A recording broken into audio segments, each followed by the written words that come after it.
शिवसेनेचे माजी आमदार आणि अकोला महानगरपालिकेचे पक्ष अधीक्षक श्रीकांत देशपांडे सर आज आपल्या आरसीच्या स्टुडिओमध्ये आहेत. नमस्कार सर, आरसी मध्ये आपलं खूप खूप स्वागत. नमस्कार सर, अकोला शिवसेनेची शहरात काय स्थिती राहील? शिवसेनेची स्थिती काय राहील हे महानगरपालिका निवडणुका संपल्यानंतरच कळेल. त्यापेक्षा महत्त्वाचं आहे की आमचा कॉन्फिडन्स काय आहे. आमचा कॉन्फिडन्स खूप महत्त्वाचा आहे, तो खूप जास्त आहे आणि त्याच्यामुळे निश्चितपणे स्थिती चांगली राहील असा आम्हाला विश्वास देखील आहे. नक्कीच. एकनाथ शिंदे यांची सभा कुठे होणार आणि त्याचं नियोजन काय असेल?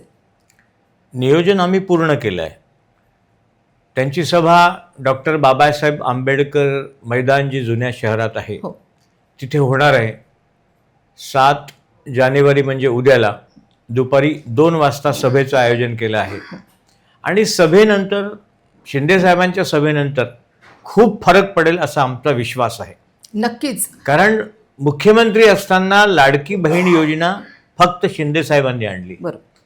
त्यामुळे शिंदेसाहेबांच्या सभेनंतर अकोला महापालिकेवर भगवा फडकेल असा आम्हाला विश्वास आहे. नक्कीच नक्कीच. अकोल्यात सत्ता आल्यास तुम्ही मराठी महापौर देणार का? सगळेच तर मराठी उभे आहे जवळपास, म्हणजे मराठीच दिला पाहिजे असं काही जरुरी नाही. महापौर योग्य, क्षमतेचा, लायकीचा 100% संधी आली तर देऊ. नक्कीच. शिंदे सेनेची ताकद नेमकी अकोल्यात कुठल्या एरियात आहे?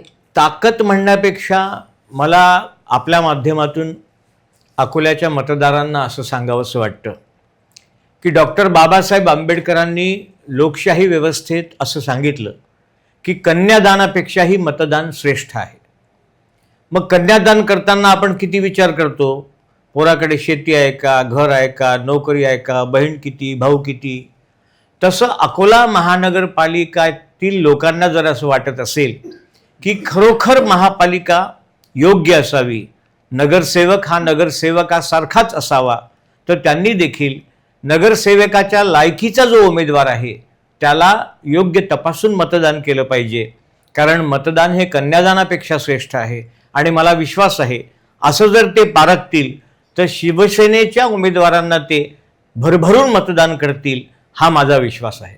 नक्कीच. आज तुम्ही वेळातला वेळ काढून आरसीच्या स्टुडिओमध्ये भेट दिली, पण आपले सगळे दर्शक तुम्हाला बघतायत. आपल्या आरसीच्या माध्यमातून आपल्या सगळ्या दर्शकांना तुम्ही काय आवाहन कराल? मी हेच आवाहन करेल की सत्सद विवेक बुद्धीला स्मरून मतदान करा. लोकशाही वाचवायची असेल तर बापहो कुपऱ्या मतदान विकू नका. आपल्याला जो उमेदवार योग्य वाटतो त्याला मतदान केलं पाहिजे. त्याच्या सगळ्या बाजूचा विचार केला पाहिजे आणि आपण जर असा विचार केला तर निश्चितपणे आपण शिवसेनेच्या उमेदवारांना मतदान कराल. याचं कारण असं की माणूस अनुभवावरून सिद्धांताकडे जातो, तो सिद्धांताकडून अनुभवाकडे कधीच परतत नाही. आपल्याला भाजपचा गेल्या 5 वर्षातला अनुभव आहे. भ्रष्टाचाराचं कुरण महानगरपालिका करून टाकली आहे. आम्ही प्रत्येक प्रभागात समित्या करू, नगरसेवकाच्या कामावर अंकुश ठेवू. तुम्ही एक वेळा शिवसेनेला संधी द्या असं मी आपल्या माध्यमातून आवाहन करतो. नक्कीच सर, आज वेळातला वेळ काढून तुम्ही आरसीच्या स्टुडिओला भेट दिली त्यासाठी तुमचे खूप खूप आभार. धन्यवाद. धन्यवाद.